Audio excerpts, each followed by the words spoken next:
to Listen Up, my new little audio podcast where I am going to be talking about those topics that are on my heart and soul.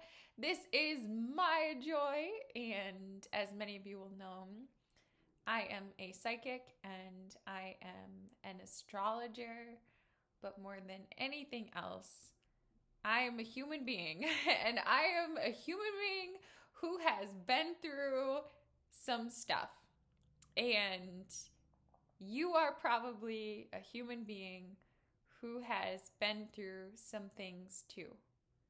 So the purpose of today's pilot episode is not to discuss the specific things that I have been through, but rather to truly discuss the good that has come from the hard times that I have faced in life. Because looking back on my journey, almost every really significantly positive change that ever happened in my life came immediately after a very difficult time. So before we talk about all of that, I just want to say, if you are in a hard time right now, if you are struggling, if life seems hopeless, my heart goes out to you. The purpose of this is sort of to share with you the good that has come from the hard times that I have faced in my life, in hopes that maybe it can help you reframe some of the hard times in your own life.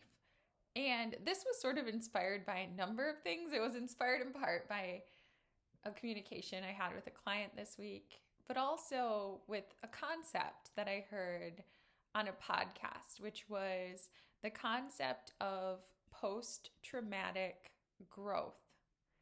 And I think this is sort of like a trending topic right now, but post-traumatic growth is essentially when a negative, like really negative traumatic experience in one's life spurs really positive change, like helping that person to discover hidden gifts or talents, or to find this like new level of strength within themselves, or to open to new possibilities.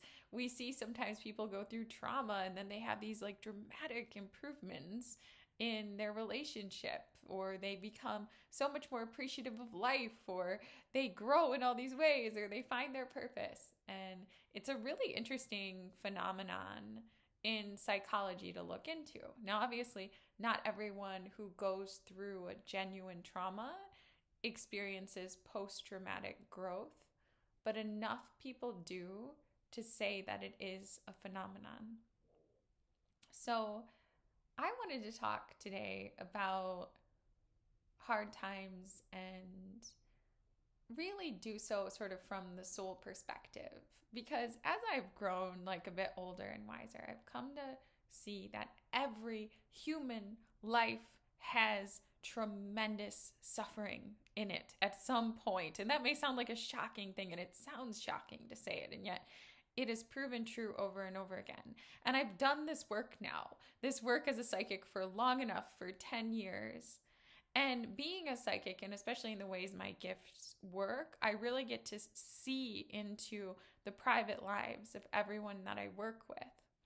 And although not all struggles are the same, and although even from the outside, one person's struggle may look greater or less than the other person's, I actually find when sort of experiencing the struggles on the inside, they feel about the same to each individual. And so it is my sense, when we plan these lives, when we plan to come to earth, that we plan the challenges in. So the first thing that I want to say today is, if you're facing challenges, if you're struggling, if you're suffering, there's a very good chance that there is a reason for it.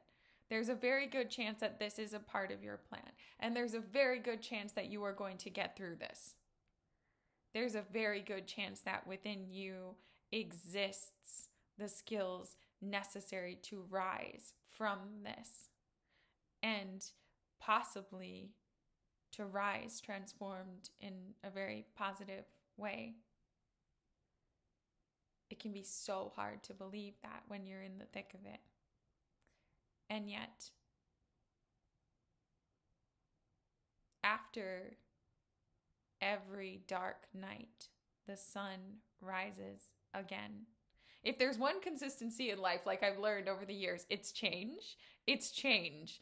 And we don't like to think about that when we're like in the high of life and we're just surrounded by love and we're dancing at the carnival, because it means that sometime, those good times are going to end. But I'll tell you, when you are in the hard times, you can really anchor in, like anchor into that knowing everything changes, everything is transitory, this too shall pass. And there's a truth in that. There's a truth in that. We never stay down forever. So, what are some benefits of the hard times that I've noticed within myself and within my clients? The number one thing is gratitude and a reprioritization of one's life.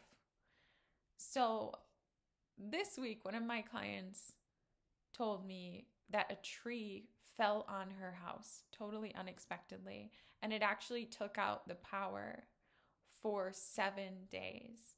And she's the mother of 2 beautiful children. And she said, it was terrifying, Maya, this was terrifying.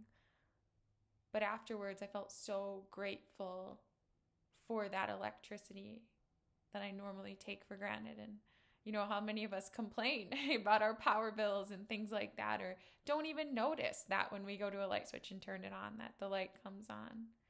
And yet suddenly, in like a hard time like that, when the electricity is taken away and we can't rely on the roof to keep the rain out and stuff like that, we suddenly become pulled into the present moment.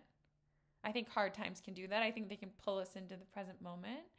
And we suddenly experience gratitude for the things that we were taking for granted. And our life becomes reprioritized. Maybe the day before that, our priority was, let me find some new pumps. I think I'm on the market for some new shiny shoes for my next date. And that feels like really urgent. And then a tree falls on your house. And suddenly you're overwhelmed with gratitude simply for being alive. And I shared with this client my own experience as a volunteer in the Peace Corps. And during that time, I had no running water. I had no electricity. I also had very little access to food. We had food, but the food available in the market was limited to about 6 or 7 foods. And when I returned to the United States after that experience, I found myself frozen in awe the first time that I entered a supermarket. It was a Bush's. I don't know if you have Bush's where you live, but it was my first time in a Bush's. And anyway, they have a beautiful produce section. And I just walked in a daze. And I had never done this before, never in my life. I had always taken for granted, the supermarket. And I just walked in a daze through the produce section. I could not believe my eyes, the cantaloupe, the watermelon, the grapes, the kiwi. I had seen nothing but a sour green apple for over a year. And in that moment, I felt the most profound gratitude once I finally figured out what to buy, because it was so hard to decide after having been away from options for such a long time, and in certain ways starved for such a long time. They're starved of variety at the very least. I felt so much gratitude. And my whole life I was raised to pray by my family. My grandfather was a pastor for 50 years. And we did pray prayers of thanks for the food that was before us. But I never truly, in my heart, felt overwhelmed with gratitude when sitting down from a meal until that day. And it's only because I'd gone through hard times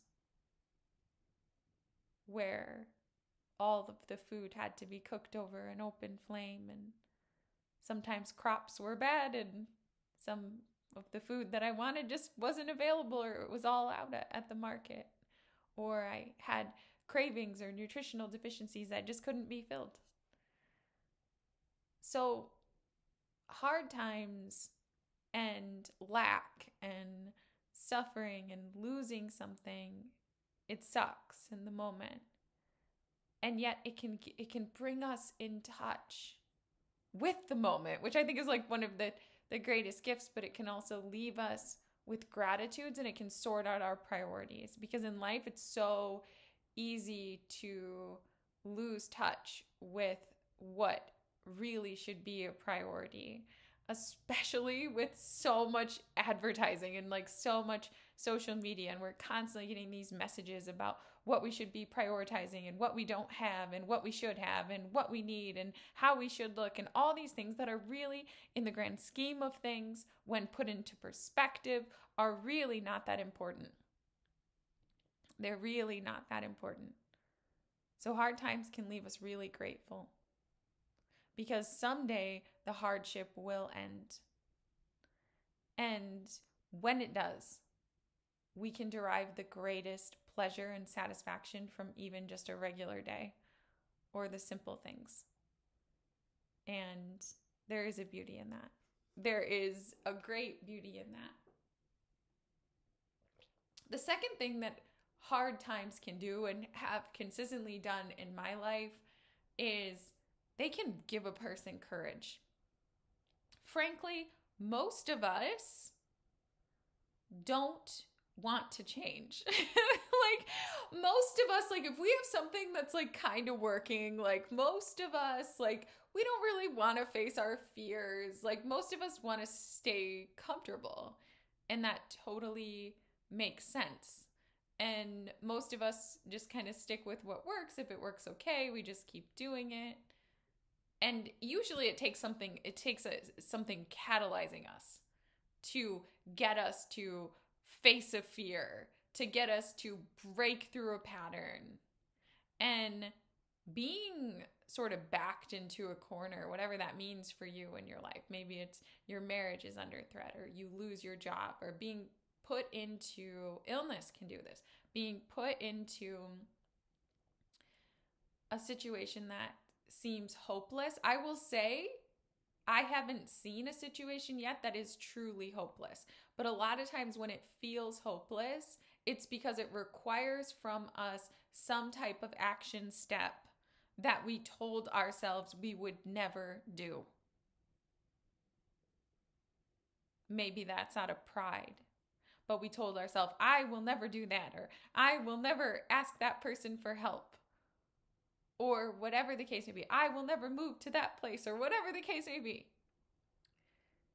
In the time of hardship, often we discover a courage and a strength within ourselves that we didn't know was there. You know, sometimes we imagine a scenario and we're like, if that ever happens to me, like my spouse leaves me, or I lose my job, or I lose a child, or something like that, I won't survive. Like, we tell ourselves things like that, and then yet through shocking means we find ourselves in that situation, and guess what? We do find the courage to wake up every day. We do find the courage to open our heart again, to fall in love again. We do find the courage to go knocking on the office door of our competitor and ask them for a job. We do have the courage to go on living and enjoying life without that child, or whatever the equivalent is for you.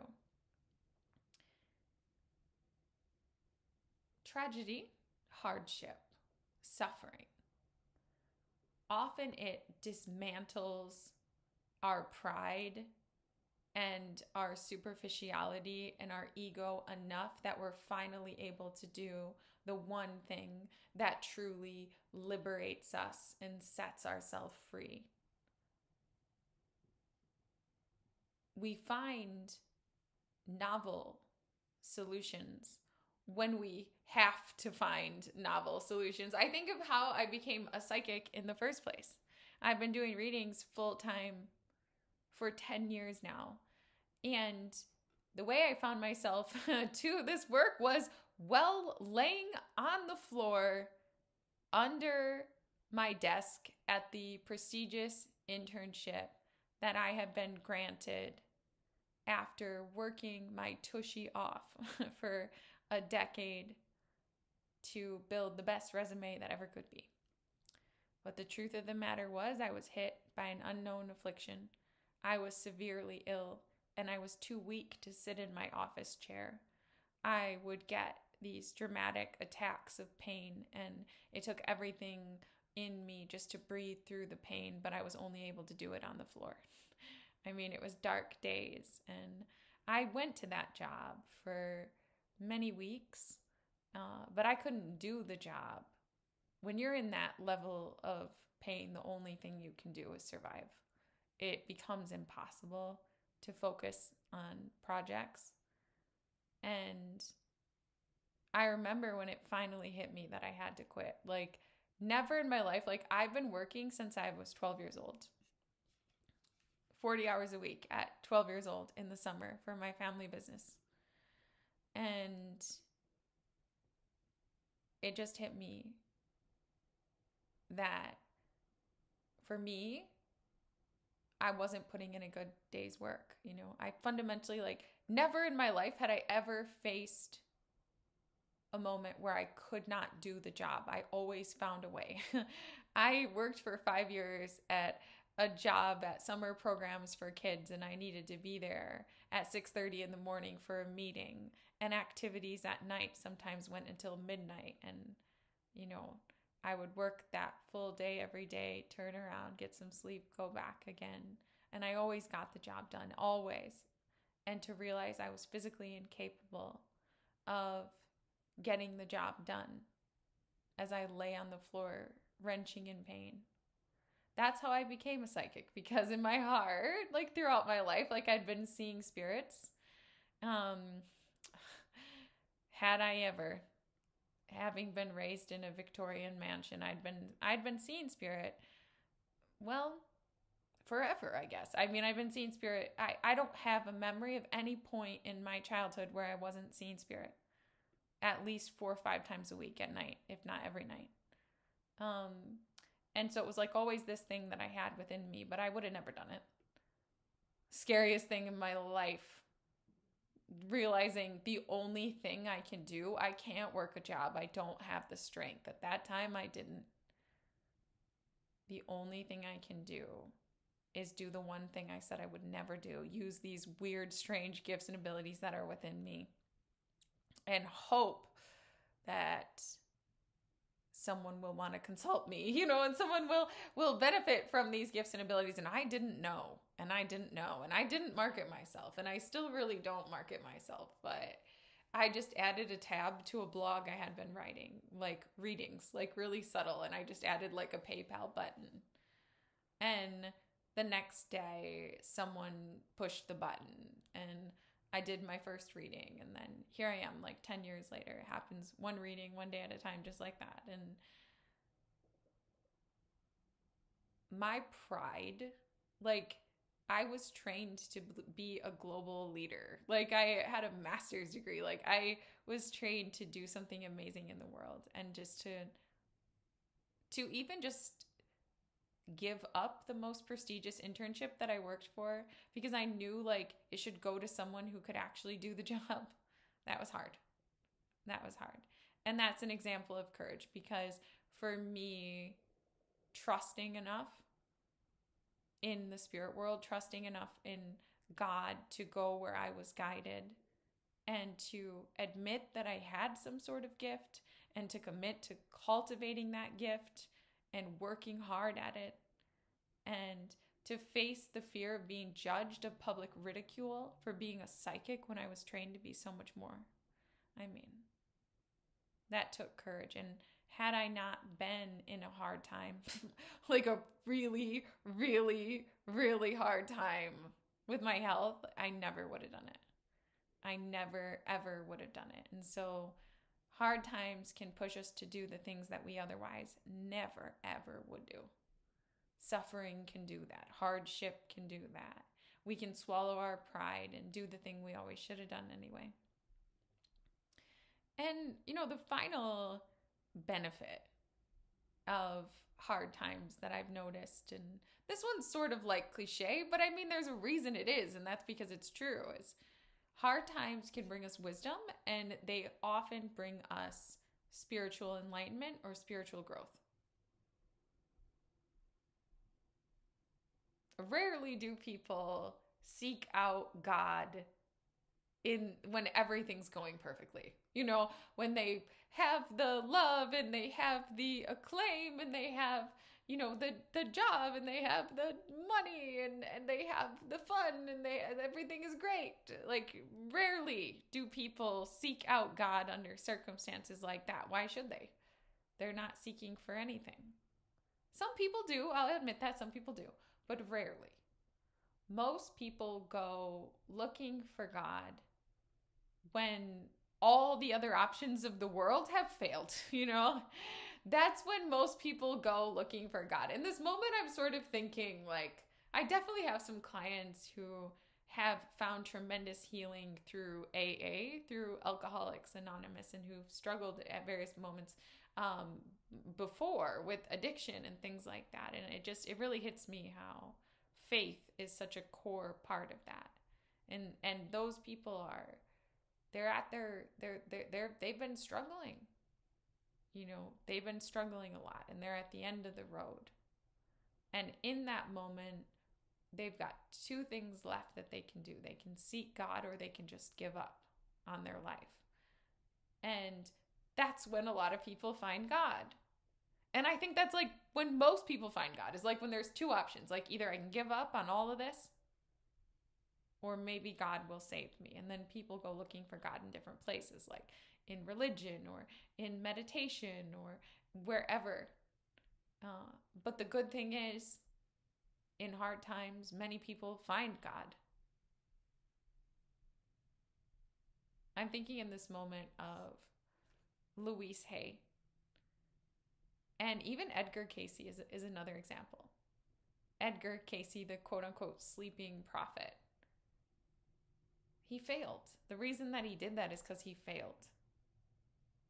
He was trying to build a hospital. He was trying to create like this place of natural healing. And he was hit by headaches, terrible headaches, migraines. And all he could do was like go, and I used to get migraines too, and they're bad. And I understand, like, now that I think about it, like, all he could do was just go lay in a dark room. Nothing healed him. None of the known remedies healed his headaches. Somehow that led him to try to ask a higher power, or somehow it led him to discovering that he could connect to the spirit world and get information to help other people. Somehow it led him to spirit. And I think of Louise Hay in her book, How to Heal Your Life. And if I remember correctly, I think she got cancer or got severely ill. And again, nothing could make her better. She found God. She found a spirituality. She found a connection to the divine. She found wisdom.